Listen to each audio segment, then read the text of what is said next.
দেখেন আয়ারল্যান্ডের ওয়েদার, একে তো ঠান্ডা, তার মধ্যে বৃষ্টি, তার মধ্যে আবার হালকা বাতাসও আছে, অন্ধকার। এটা নাকি আবার পৃথিবীর 3 নম্বর ধনী দেশ।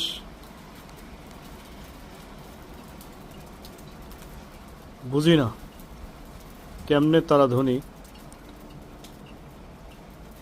হাউস ক্রাইসিস আছে এখানে, খাদ্যদ্রব্যের দাম প্রচুর পরিমাণে বেড়ে গেছে, আর ওয়েদার কন্ডিশন সবচেয়ে খারাপ।